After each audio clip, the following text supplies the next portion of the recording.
A coach's legacy is not always decided by the number of victories or by the championships won, but rather by the positive influence instilled on his athletes.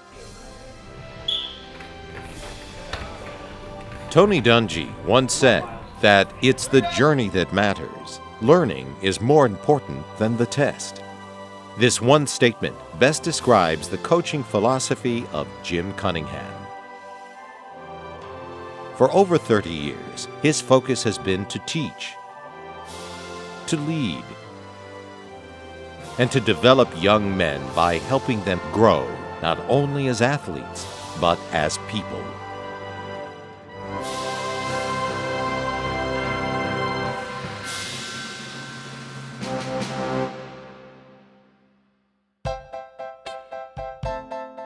The journey began on a small farm in upstate New York, where Jim developed a work ethic that has carried through to this day. Graduation from high school brought a decision to pursue a teaching career as opposed to farming, and he ventured to Brockport State Teachers College to attain this dream. It was here that he met and eventually married his college sweetheart, Maureen. After graduation in 1964, Jim accepted a teaching position at Cardinal Mooney High School in Rochester, New York. In addition to teaching, he was offered the opportunity to be an assistant for both the football and track teams, as well as being asked to develop a wrestling program. The fledgling program began slowly. No feeder program, no league to join, no returning upperclassmen. But in the end, it proved to be extremely successful. You know, he was very easy to approach, and he had a good sense of humor, but there was no question when you were involved in a classroom setting or when you're involved in a wrestling practice, who was running things and who was the boss.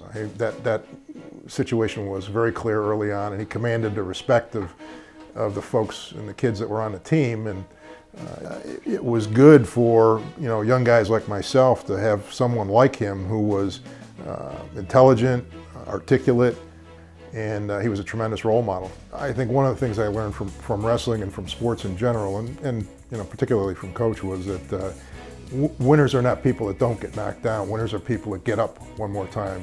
And I've told my kids that, and tried to instill in them that type of, you know, attitude that everybody's going to lose once in a while. It's not a bad thing.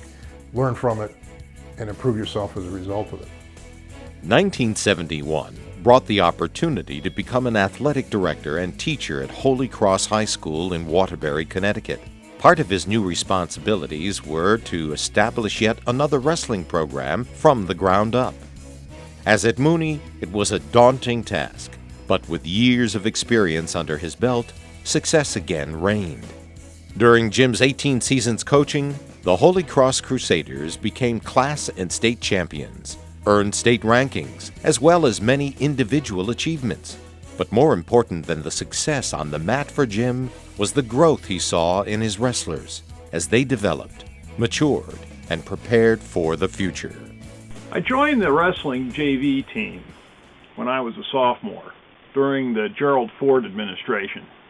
I found a coherent and cohesive and dedicated team, and the founder of that feast was Jim Cunningham. Excellence mattered, but respect for everyone was a way of life on his teams.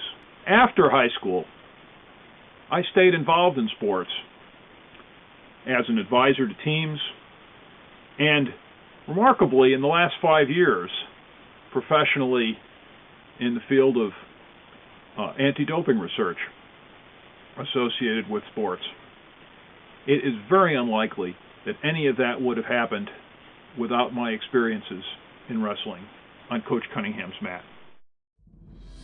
In 1989, after 25 years of coaching, Jim retired from the side of the mat, but not from the spirit or enjoyment of wrestling. In the ensuing years, both sons graduated from college, established their careers, and started families of their own. What better tribute can you pay a father than to have his sons follow in his footsteps? You know, I wouldn't be doing what I'm doing unless I grew up in it. I grew up in my eyes, I grew up in Holy Cross High School. And that's something that I don't ever forget anything about that. It was a very important part of my life and who I am today, and that's because of him. You know, there's very good coaches with wins and losses, and then there's coaches that make a difference in people's lives that it doesn't matter what the wins or losses were in their career, but they can look back and say, yeah, that your father or my wrestling coach back at Holy Cross High School taught me that, hey, there's more beyond life than wrestling. But being part of a team and your work ethic, that's going to get you to the next level, whatever you do in your life. And I think that's the special part.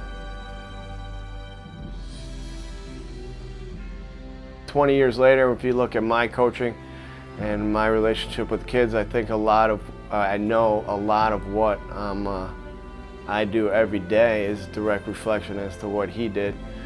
The benefit of having my father at Xavier High School, when I brought him on 5 or 6 years ago, I think he adds another perspective for a lot of kids. They look up to him as somebody that they could talk to, that has a lot of experience, that can teach them a lot about life's lessons. There are 3 things my grandfather has always taught me: be on time, work hard, and get good grades. My grandfather has always been in my corner no matter what I do. Mr. Cunningham was the greatest role model and most influential person that I've encountered through Xavier High School. He taught me how to interact with people. He knew how to get me to get going in wrestling and get my head straightened out when they were in the clouds, and show me what was the most important values in life, and that was family, wrestling, and friends. And he told me no matter what, don't give up. And he was always there on the side of the mat cheering me on.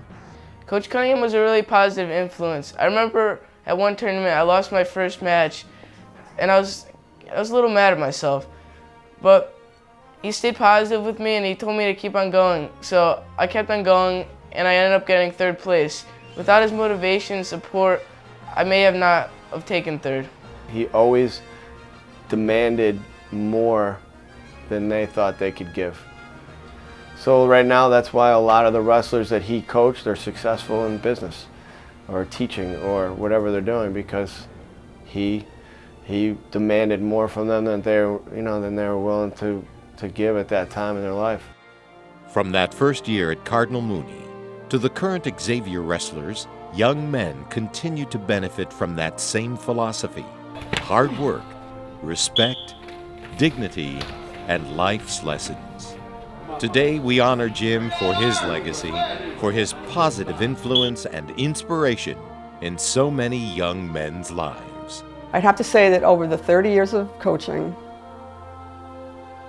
it's been fun, it's been challenging, but it's been extremely rewarding watching you work with all these fine young men, and I can't think of anyone more deserving of this award than you. Congratulations! Congratulations, Grandpa! We're proud of you! Congratulations, Grandpa, for making the Wrestling Hall of Fame. And don't retire, because I still have 4 more years of wrestling to go.